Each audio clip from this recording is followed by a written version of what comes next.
할렐루야.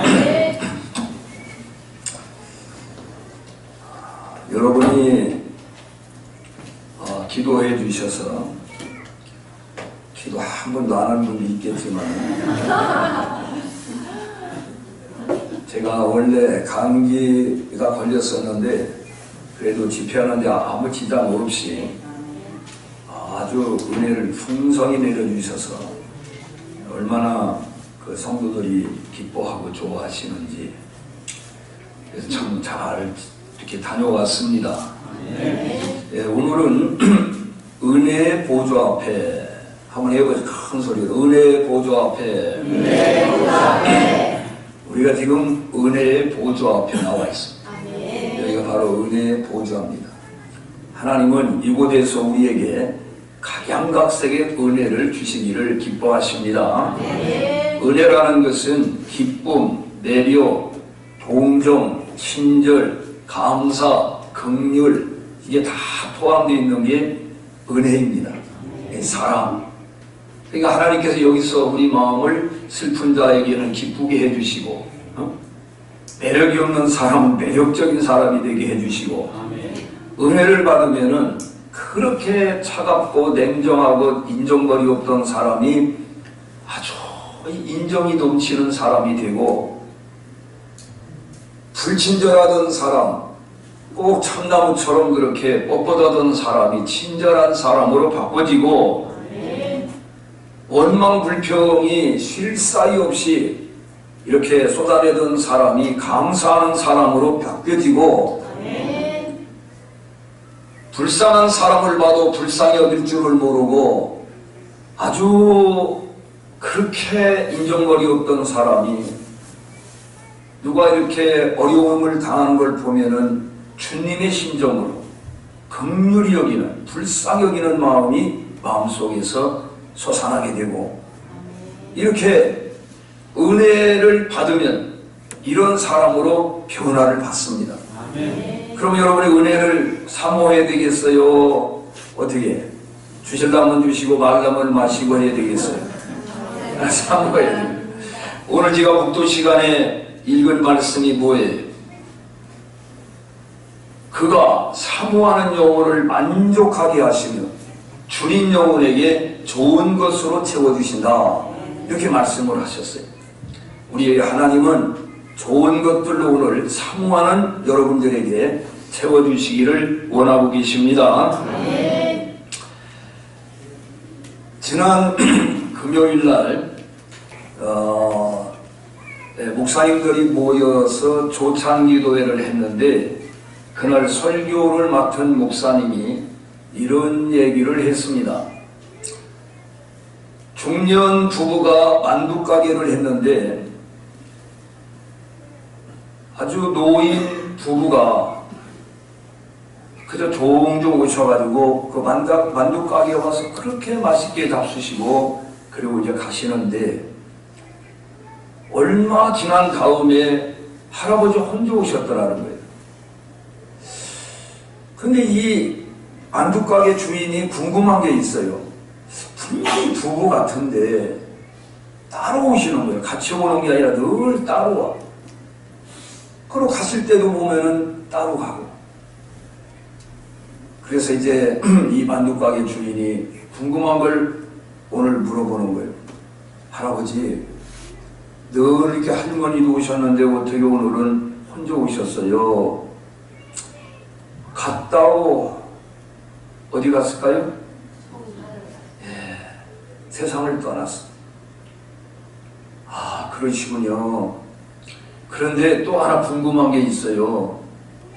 두 분이 어떻게 오실 때마다 함께 이렇게 오시는 게 아니라 따로따로 오셔서 늘 궁금했어요. 아이고, 사실은 내가 얘기하기가 좀 창피한 일인데 제가 두 아들이 있다고. 그런데 큰아들 집에서 둘이가 있었는데 그 큰아들 며느리가 아니 큰아들만 아들입니까? 큰며느리만 며느리입니까? 왜 우리 집에만 계십니까? 우리 두 분 다 섬기기가 어려워요. 그래가지고 할아버지는 큰아들 집에, 할머니는 작은아들 집에서 이렇게 떨어져 사신다는 거예요. 한 분씩만 모시겠다고 그래가지고. 그렇게 사정이 그렇게 됐다고. 그 말을 들으니까 이 만두가게 주인이 마음이 쨍했어요. 근데 이 만두가게 주인은 아버지도 어머니도 다 이미 가셨어요. 야, 할아버지, 저는 아버지 어머니를 모시고 싶어도 모실 수가 없는데 할아버지 제가 이제 아들이라고 생각하시고 언제나 오세요. 그리고 혼자 오시지 마시고 친구들 같이 데리고 오세요. 제가 오늘부터는 만두값을 안 받습니다. 제가 그동안 돈을 꽤 벌었어요. 저도 이제 살 만큼 사는데 아버지를 모시는 심정으로 이렇게 모시고 싶습니다. 언제든지 부담 갖지 마시고 친구들 얼마든지 데리고 오세요. 그러면서 그날 돈을 받지 않고 만두를 1인분을 이렇게 쌓아가지고, 그 할아버지 가지고 가서 맛있게 드시고 꼭 또 오셔야 돼요. 내미가 밖에까지 나와 손을 잡으면서 할아버지 꼭 오셔야 돼요. 꼭 오셔야 돼요. 이게 무엇입니까? 이게 긍휼히 여기는 마음이에요. 긍휼. 야, 이 미국의 뉴욕에 가면은요, 존 F. 케네디 공항이 있고 또 무슨 공항이냐면은 나구아디아라고 하는 공항이 있습니다.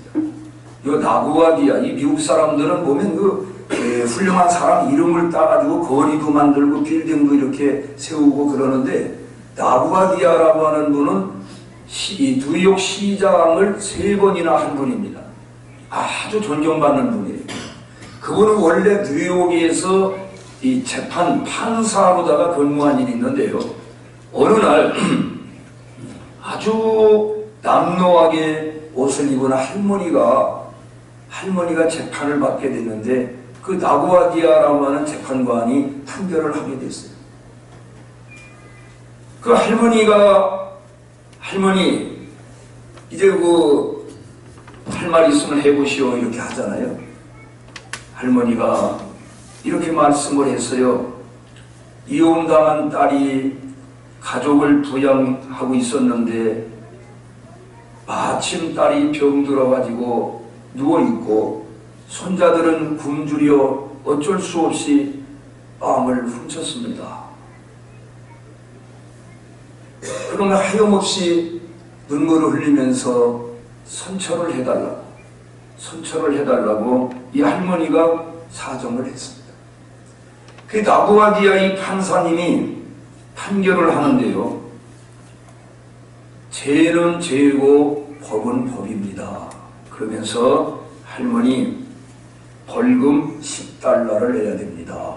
이렇게 판결을 내린 다음에 그 나구아디아 판사는 이 할머니만 벌금을 부는 게 아니라 이 뉴욕시에 살고 있는 우리들도 벌금을 물어야 됩니다. 이 할머니가 이렇게 빵을 훔칠 정도로 그런 어려운데 우리가 전혀 그걸 모르고 돌봐드리지 못했으니까 우리도 벌금을 내야 됩니다. 그러면서 당신이 $10 그 벌금을 냈어.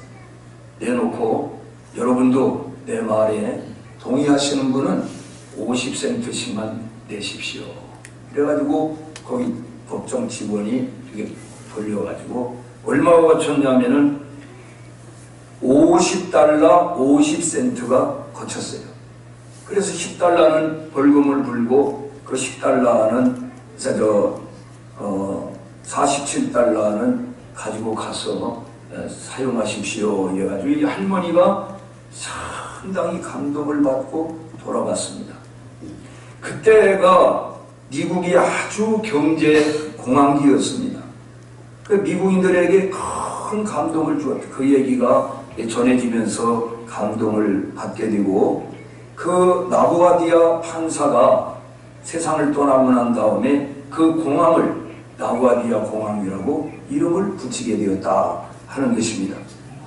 법도 지키면서 또 인간을 사랑하는 그 고인을 기리기 위해서 그렇게 이름을 붙였다고 하는 것입니다. 이 판사의 마음이 이게 무슨 마음입니까?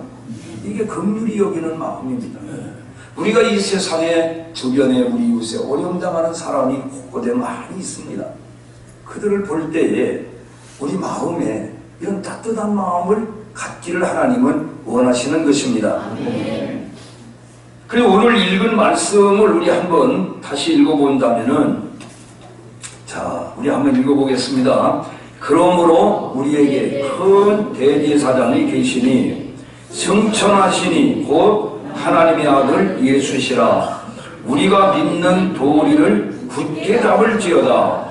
우리에게 있는 대제사장은 우리의 연약함을 동정하지 못하시리가 아니요 모든 일에 우리와 똑같이 시험을 받으시니로되 죄인은 없으시니라. 그러므로 우리가 긍휼하심을 받고 때를 따라 도움된 은혜를 얻기 위하여 은혜의 보좌 앞에 담대히 나아갈 것이니라. 여러분, 예수님은 우리의 대제사장이다 그랬습니다. 제사장은 뭐 하는 사람입니까? 인간과 하나님 사이 중간 역할을 하는 분이 바로 제사장입니다. 인간은 너나 할 것 없이 다 죄를 졌습니다. 이 죄를 용서받게 하기 위해서 하나님께 제사를 올리고, 또 인간을 위해서 제사장은 죄를 용서받기 위해서 역할을 하고, 또 하나님의 뜻을 인간들에게 전달하고, 이렇게 중간 역할을 하는 사람이 바로 제사장인데, 예수님은 대제사장이라는 거예요. 보통 이 제사장은 제사를 드릴 때에 소나 양이나 비둘기나 곡식가루나 이런 거를 제물로 이렇게 드리지만은, 예수님은 단번에 당신의 몸으로 제물을 바쳤다. 우리 죄를 위해서 단번에.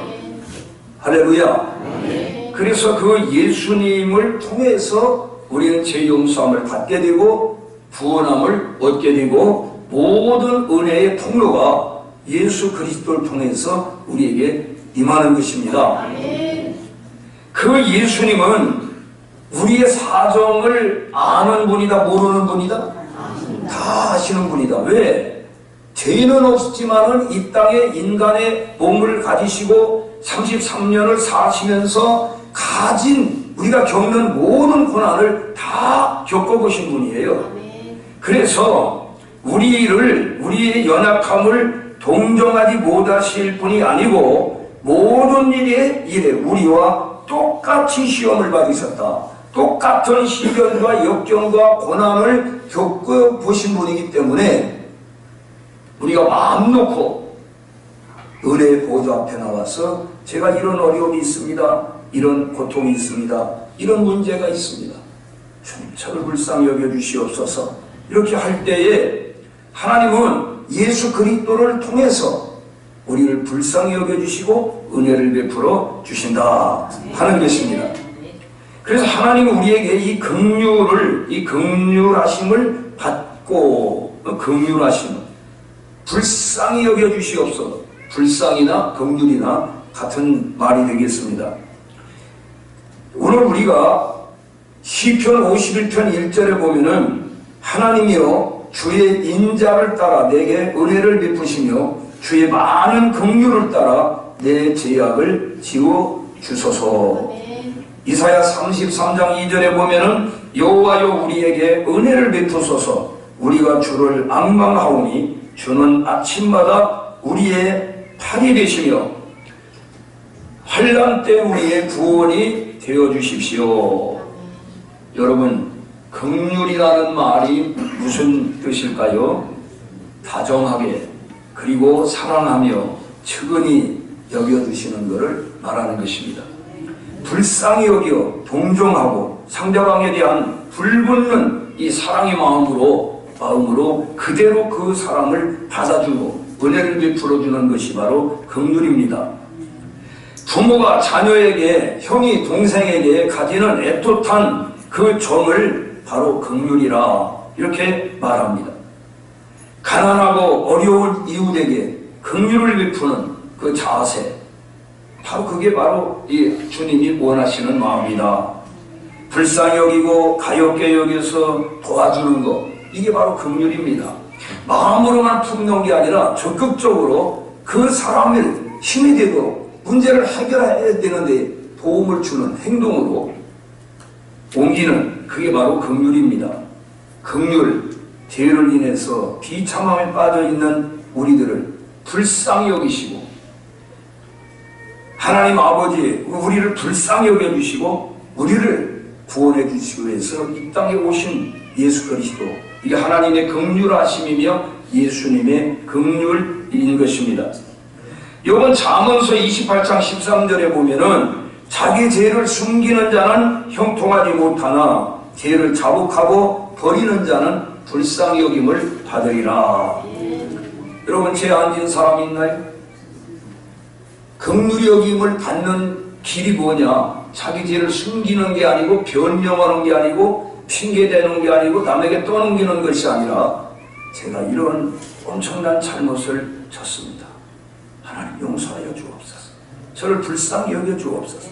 그럴 때 하나님께서 우리를 긍휼히 여겨 주신다는 것입니다.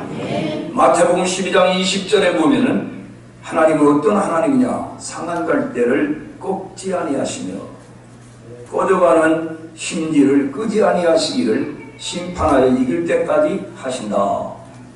따라서 상한 갈대를 꺾지 아니하시며 도리어 싸매어 주시고 꺼져가는 심지를 끄지 아니하시고 심리를 복돋아 주시는 하나님이시다. 아멘. 그런 자비로우신 예수님께서 마태복음 11장 28절에 뭐라고 했나요? 수고하고 무거운 짐진 자들은 다 내게로 오지 말아라. 이렇게 했습니까? 수고하고 무거운 짐진 자들은 다 내게로 와라.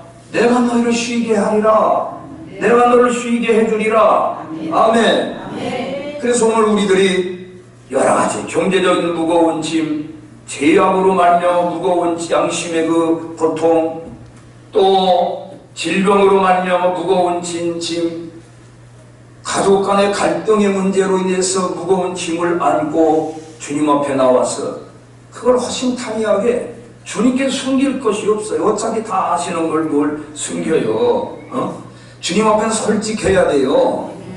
저가 3명만 솔직하게 됐어요. 우리 다 솔직합시다. 아멘. 숨기면 긍휼히 여김을 받지 못합니다. 다 털어놓고 고백하고 잘못을 용서를 빌 때에 하나님은 우리를 긍휼히 여기신다는 것입니다.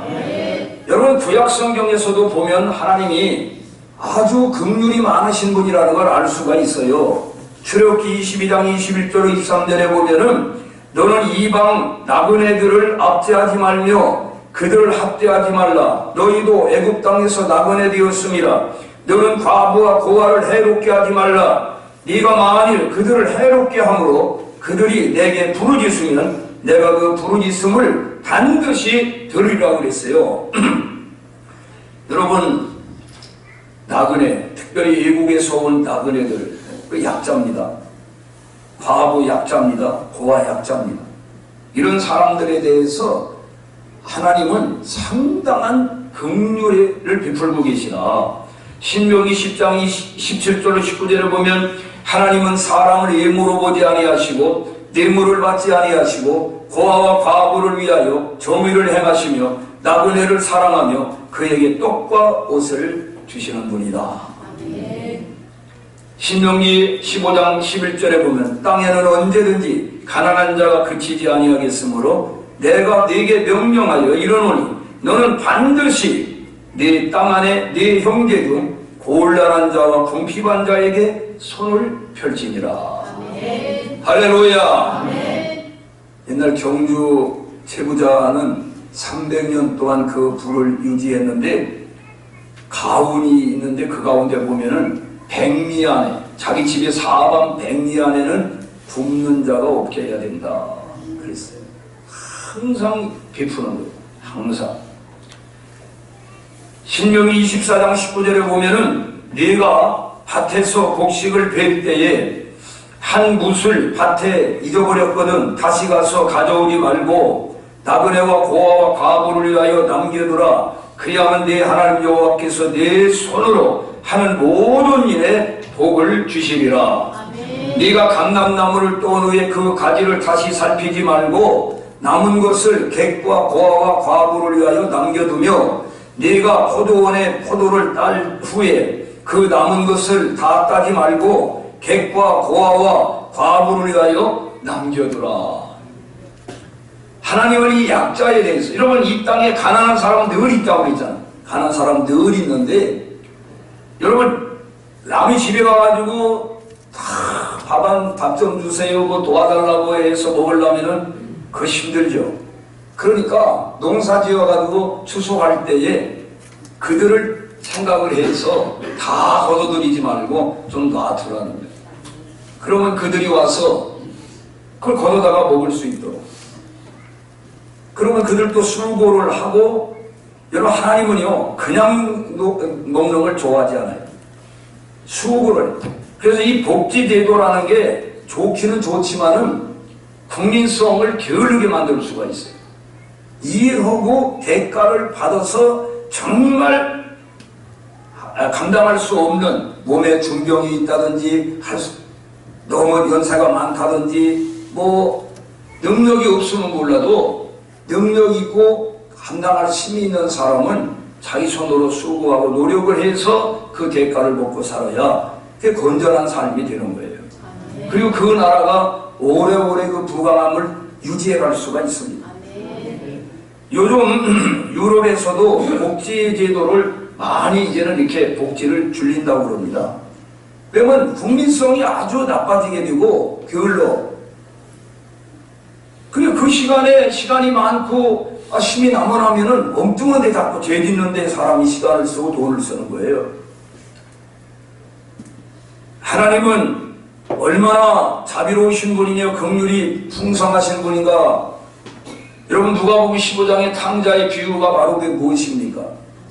둘째 아들이 아버지로부터 물려받을 그 재산을 미리미리 졸라대가지고 받아가지고 가가지고서는 다 탕진하고 알거지가 돼가지고 그래가지고 무슨 생각을 해요?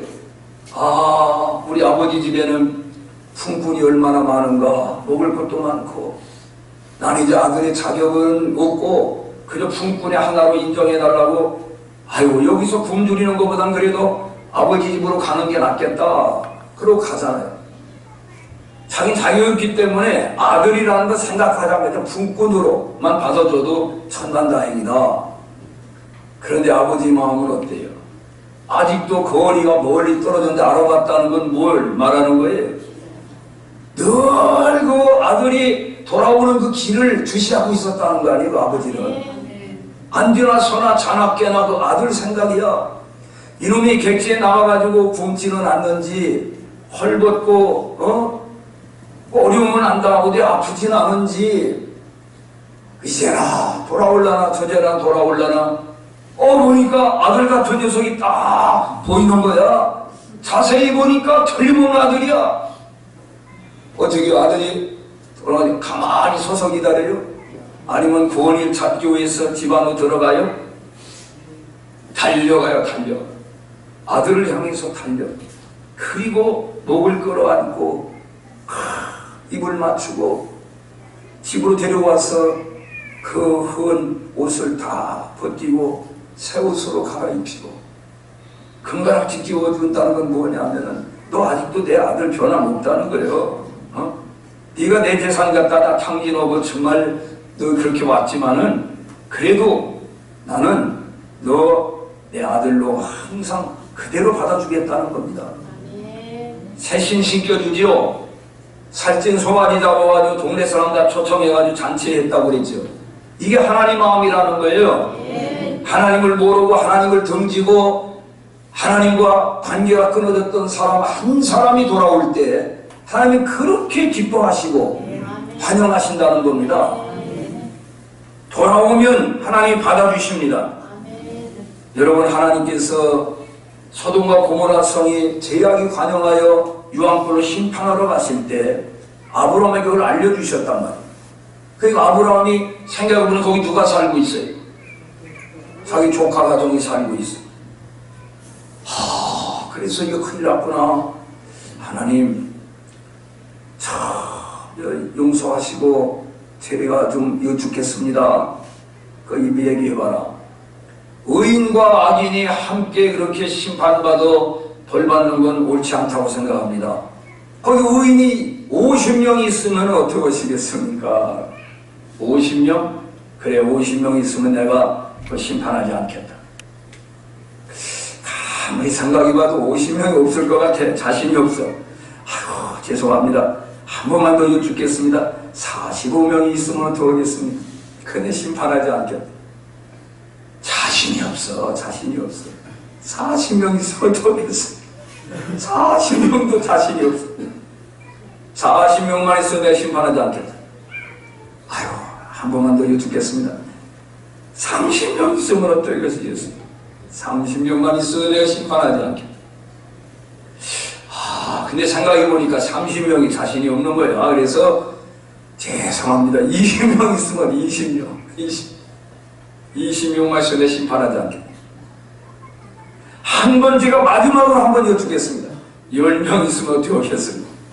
10명만 있어도 내가 심판하지 않겠다. 그런데 하나님이 가보시니까 10명이 있어요, 없어요? 10명이 없어. 그래도 노아의 가정은 하나님께서 아브라함을 봐서라도 살 길을 열어주셨는데 그 중에도 하나 누구?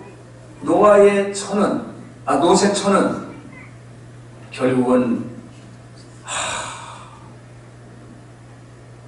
세상 것에 너무 미련이 남아가지고 뒤돌아보지 말라고 그랬는데 뒤를 돌아보다가 결국은 소금 기둥이 되버리고 롯과 두 딸만 구원함을 받았습니다. 하나님은 이런 분이라니까요. 이렇게 긍휼이 많으신 분이에요. 그런데 인간은 어떠냐? 소돔과 고모라 니느웨 성에 요나를 보내가지고 니느웨 성을 회개시키고 구원하려고 하나님은 목적으로 요나를 보냈는데 요나가 안 가잖아요. 그래서 풍랑을 일으켜가지고 결국은 강제적으로 가게 만들었는데 요나가 3일 길을 돌아다니면서 그냥 초삼층 산소 벌초하듯이 그냥 등성성 다니면서 회개하시오, 회개들 하시오. 이러고 그냥 그 말로는 회개하러 오지만 제발 회개하지 말아라. 하나님이 심판받아 전부 저주받아 죽을 놈들아. 속으로는 그런 마음을 품고 있는 거예요. 왜 그러냐 하면은 그러니까 3일을 하고서 이제 다 하나님이 이거 불을 내릴라나 어떻게 해서 이것들을 다 심판하라 아주 기다리면서 꼬나봤는데 심판 안 하시는 거예요. 하나님. 그래서 막 화를 내는 거예요. 화를. 그리고 하나님이 이제 박농풀을 이렇게 무성하게 해가지고 그늘지게 해서 거기에 이제 그늘에서 이렇게 딱 쉬고 있었는데 벌레가 와가지고 그걸 딱 잘라놓으니까 이게 다시 들어가지고 뜨거워 죽겠어 아주. 그러니까 막 불평을 하는 거예요. 그러니까 하나님이 야 네가 박농풀을 심기로 했냐 가꾸기로 했냐 너 뭐 때문에 그 불평하느냐. 아니 박농풀 하나 더 와가지고 이렇게 불평하고 그러는데 이 성에는 지금 12만 명이 살고 있다는 거예요. 근데 그래 다 내가 그래 이저 불을 내려가 심판에 다 죽였으면 좋겠느냐 이놈아. 하나님께서 하나님의 본심을 드러낸 거예요. 하나님은 그런데 인간은 어때? 자기 마음에 안 드는 사람, 자기 해롭게 하는 사람, 자기 손에 끼친 사람, 비운 놈은 아유 저것이 벼락이나 맞아 죽었으면 저 벼락도 안 때리나 이러면서 아주 그냥 마음속에 이 미움이 우리 속에 있단 말이에요. 그렇게 하면 된다 안 된다? 안 된다. 안 된다는 거예요.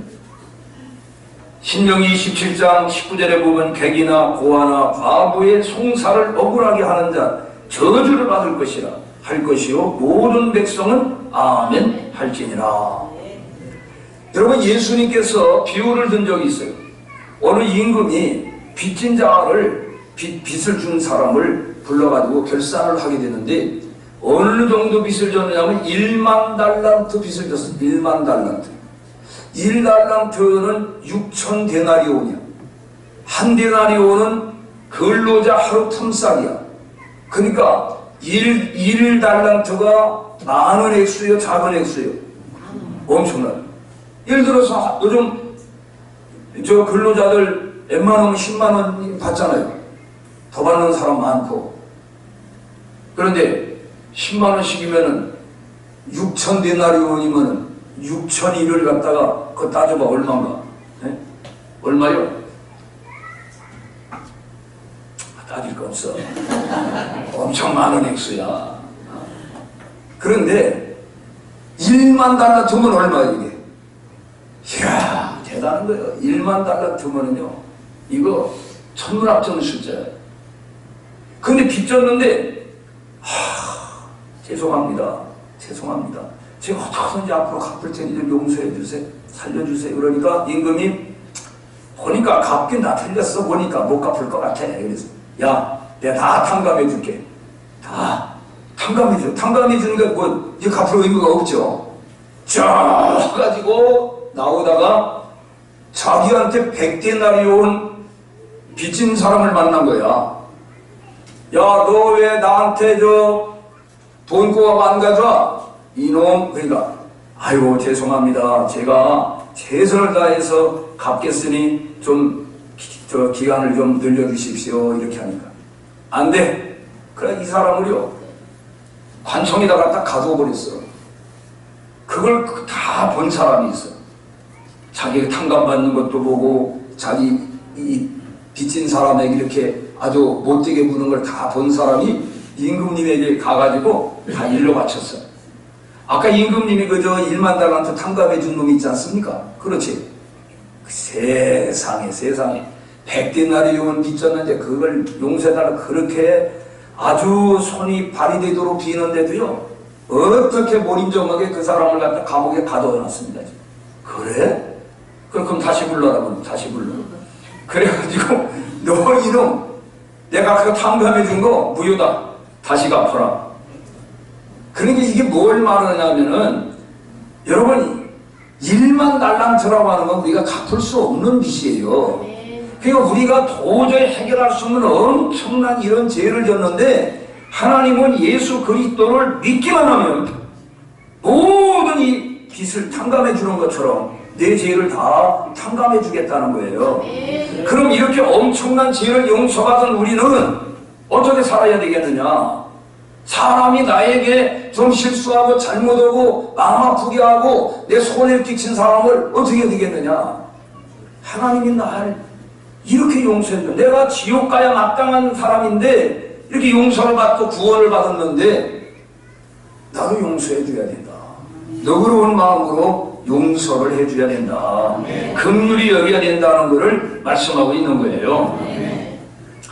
여러분 야고보서 2장 13절 한번 따라 읽으세요. 긍휼을 행하지 아니하는 자에게는 긍휼 없는 심판이 있으리라. 보세요. 긍휼을 행하지 아니하는 사람은 자기도 긍휼 없는 용서해준 거 무효시키겠다는 거예요. 그러니까 우리 어떻게 해야 되겠어요? 사람들에게 긍휼한 마음을 가지고 우리가 그를 용서해주고 사랑해주고 받아주는 그런 자세가 필요하다는 겁니다. 시편 103편 13절에 보면은 아버지가 자식을 긍휼히 여긴 같이 여호와께서는 자기를 경외하는 자를 긍휼히 여기시나니 이는 그가 우리의 체질을 아시며 우리가 단지 먼지뿐임을 기억하시니라. 하나님 우리 체질을 다 아시오. 우리 약한 거를 다 아시기 때문에 용서해 준다는 거예요. 미가서 마태복음 5장 7절에 보면 긍휼히 여기는 자는 복이 있나니 긍휼히 여김을 받을 것이라. 주님은 죄 없으신 분이지만은 우리가 받는 고통은 다 먼저 겪으신 분입니다. 그렇기 때문에 우리 사정을 다 아세요. 우리 고통을 아세요. 우리 어려움 당하는 걸 다 아세요. 그 주님 앞에 가가지고 제가 이런 어려움이 있습니다. 이런 고통이 있습니다. 이런 슬픔이 있습니다. 주여 도와주십시오. 이 은혜의 보좌 앞에 나와가지고 담대히 돕는 은혜를 구하라는 겁니다. 오늘 여기 분명히 자 16절 다시 한번 읽어봐요. 그러므로 우리는 긍휼하심을 받고 때를 따라 돕는 은혜를 얻기 위하여 은혜의 보좌 앞에 담대히 나아갈 것이니라. 누구를 힘입어서? 예수 그리스도를 은혜를 힘입어서 하나님 앞에 나올 수 없는 우리지만 예수님의 그 은혜를 힘입어 담대히 나와서 우리가 때를 따라 돕는 은혜를 받아야 됩니다. 여러분 학생이 공부하는데도 돕는 은혜가 필요할까요? 필요합니다. 여러분 결혼할 때에도 돕는 은혜가 필요합니다. 임신하는 것도 돕는 은혜가 필요합니다. 할렐루야. 여러분 임신 다 하는 거 아니에요. 결혼해가지고도 수십 년을 살아도 그렇게 애를 낳고 싶어서 별별 방법을 다 하는데도 아기가 들어서지 않는 사람도 많아요. 하나님이 돕는 은혜가 있어야 돼요. 출산할 때도 돕는 은혜가 있어야 됩니다. 취업이나 사업을 할 때도 하나님의 돕는 은혜가 있어야 취업도 되고 사업도 잘 되는 겁니다. 우리 머리로만 해가지고 안 돼요. 하나님 싫어하십니다. 그거. 그러면 건방져져요. 자기 노력으로 잘 되면은 사람이 아주 목이 곧은 자가 되고 교만하고 자만에 빠져가지고 하나님 앞에 오지 않아요. 그렇기 때문에 하나님은 언제든지 돕는 은혜를 구하라는 것입니다. 여러분 여행할 때 하나님이 돕는 은혜가 필요합니다. 얼마나 위험한 일이 많은데 목회하는데도 하나님의 돕는 은혜가 필요합니다. 기도할 때도요. 기도가 내가 하려고만 하면 되는 줄 알지만 그렇지 않습니다. 하나님이 기도의 문을 열어주셔야 되고 간구의 영을 부어주셔야 기도가 되지 한마디도 안 나온다니까. 그리고 이게 기도해도 영 이게 자기 자신이 확신이 안 생기고 하나님께 상달되는 것 같지가 않아. 이렇게 다 기도해보면 하나님이 돕는 은혜를 주셔가지고 간구의 영을 부어주시고 기도의 영을 부어주시면은 기도가 쫙쫙 올라가는 것을 느낄 수가 있습니다. 찬양할 때도 돕는 은혜가 필요합니다. 주의하는데도 돕는 은혜가 필요합니다. 내 실력으로만 하려고 그러면 너 잘해봐라고 한 손 떼면은 그렇게 원숭이도 나무에서 떨어질 날이 있다고 하잖아요. 안 되는 거예요. 겸손해야 돼요. 여러분 예배 드릴 때도 하나님께 돕는 은혜를 구해야 됩니다. 그래야 산 예배가 되고 그 예배가 아주 풍성한 은혜가 임하는 예배가 되는 거예요. 우리가 운전할 때도 돕는 은혜가 필요합니다. 새벽 집회에 참석하는 거, 새벽 예배 참석하는 거 이거 하나님이 돕는 은혜가 없으면 못합니다. 못해요. 다 하고 싶은 마음이 있죠. 하고 싶은 마음이 있지만은 그게 그렇게 마음이 있다고 실천이 되는 건 아니에요. 하나님이 돕는 은혜가 있어야 돼요. 모든 면에 돕는 은혜가 필요한데 밥 먹는데도 돕는 은혜가 필요할까요? 밥 먹는 것도 돕는 은혜가 있어야 돼요. 밥맛이 있어야 먹지. 입맛이 없어 먹기가 싫어. 이걸 생각해도 먹기가 싫어. 저걸 생각해도 먹기가 싫어. 괴로운 겁니다. 근데 우리는 이걸 생각해도 먹고 싶고 저걸 생각해도 먹고 싶고 그게 우리가 하나님의 은혜야고요. 은혜. 그렇다고 뭐 과도하게 먹지도 않아. 아주 정량만 먹어. 정량. 많이 드셨어요? 아니 정량 먹었는데. 많이 드시죠? 아니 정량만 먹을 거야.